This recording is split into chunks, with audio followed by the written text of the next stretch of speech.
خان صاحب، آپ کے بھی ممکنہ طور پر اریسٹ کے لیے اطلاعات ہیں، لوگ بڑے پریشان ہیں، آپ کے کارکنان بڑے فکر مند ہیں، کوئی میسج دیں گے ان کو؟ اس وقت آپ حالت دیکھ سکتے ہیں، بینڈیج لگی ہوئی ہے ہاتھ پہ، اور جو کپڑے ہیں وہ بھی پھٹ چکے ہیں، اور گردن کے اوپر بھی ایسے تشدد کے نشانات آپ کو واضح طور پر نظر آ رہے ہیں۔ نیوز کو جس طرح سے بند کیا گیا اسٹیٹ کی طرف سے، پیمرا کو آرڈرز جاری کیے گئے، یہ کس قسم کا ہتھ کنڈا ہے اور کیوں کیا جا رہا ہے؟ اس وقت chairman P T I Imran Khan ہمارے ساتھ موجود ہیں، ان سے بات کرتے ہیں۔ خان صاحب، ARY نیوز یہ پہلی دفعہ نہیں ہے، جب پی ٹی آئی کی میسو کوریج ہوتی ہے یا جب سچ سامنے آتا ہے ARY نیوز کو بند کیا جاتا ہے، کیا کہیں گے اس معاملے پہ؟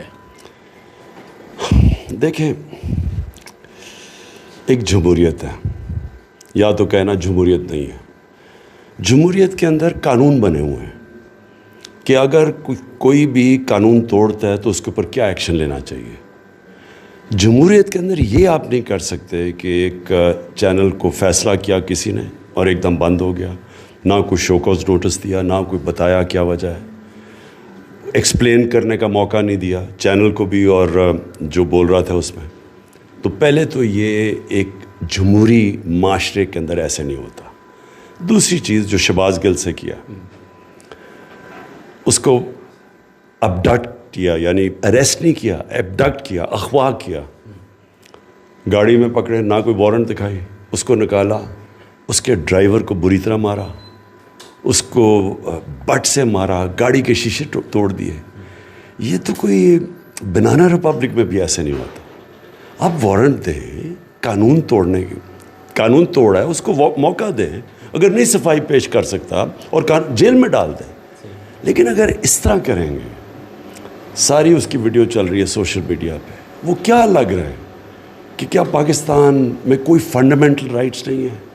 کوئی یہاں کوئی کسی کے حقوق کی حفاظت کرنے کے لیے کوئی ادارے نہیں ہیں؟ یا اس سے بھی زیادہ کیا کسی کو خوف نہیں ہے کہ اس طرح کے لوگوں سے کرے، اور خوف نہیں ہے کہ ان کو سزا ملے گی؟ 25 مئی کو بالکل یہ کیا گیا ہمارے سے، جس طرح انہوں نے ظلم کیا، پولیس نے، رینجرز نے لوگوں کے اوپر، گھروں میں چلے گئے رات کے 2-3 بجے، خواتین تھی۔ اور انشاءاللہ ہم اس کو پورا پرسو کر رہے ہیں، ایکشن لے رہے ہیں۔ لیکن جب وہ کر رہے تھے تو ان کو خوف، کسی چیز کا خوف نہیں تھا کہ ان کے اوپر کوئی ایکشن لیا جائے گا۔ تو اگر ایک معاشرے کے اندر اس طرح کی چیزوں کی اجازت دی جائے تو وہ پھر جنگل کا قانون بن جاتا ہے۔ جو طاقتور ہے وہ جو مرضی کرے، جو کمزور ہے اس کے لیے کوئی تحفظ نہیں ہے۔ خان صاحب، آپ کے بھی ممکنہ طور پر اریسٹ کے لیے اطلاعات ہیں، لوگ بڑے پریشان ہیں، آپ کے کارکنان بڑے فکر مند ہیں، کوئی میسج دیں گے ان کو؟ دیکھیں، میں یہ بار بار ایک چیز کہہ چکا ہوں کہ یہ حقیقی آزادی کی جنگ ہے۔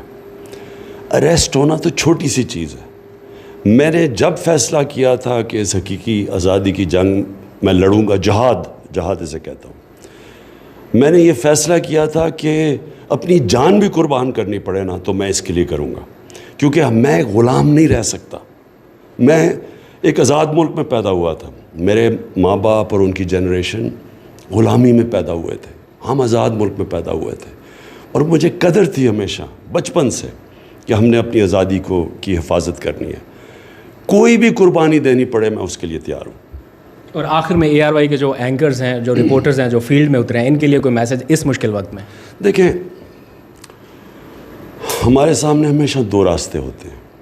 ہم نماز میں اللہ سے مانگتے ہیں کہ اللہ اس راستے پہ لگا جس پہ تو نے نعمتیں بخشیں، دوسرے راستے پہ نہ لے جا جو کہ ایک انسان کی تباہی کا راستہ ہے۔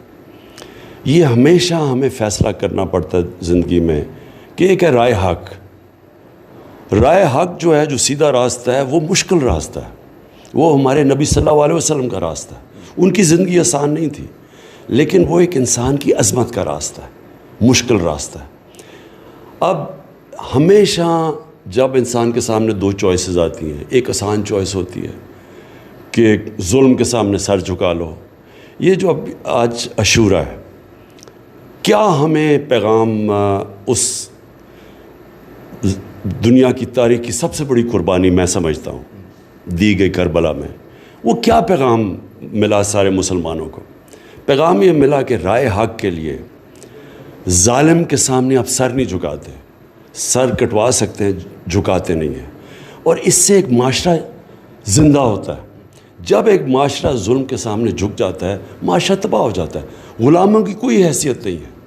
صرف آزاد انسان، آزاد قوم، صرف آزادی ایک اونچی پرواز دیتی ہے.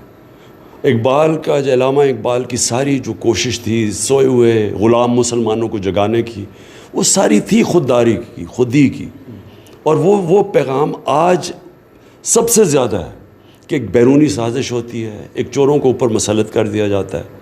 اب ہمارے پاس دو راستے دے دیتے کہ یا تو ہم اس کو قبول کر لیں اور اسی ظلم اور غلامی کے سامنے اپنا سر جھکا دیں، اور یا پھر ہم جد و جہد کریں.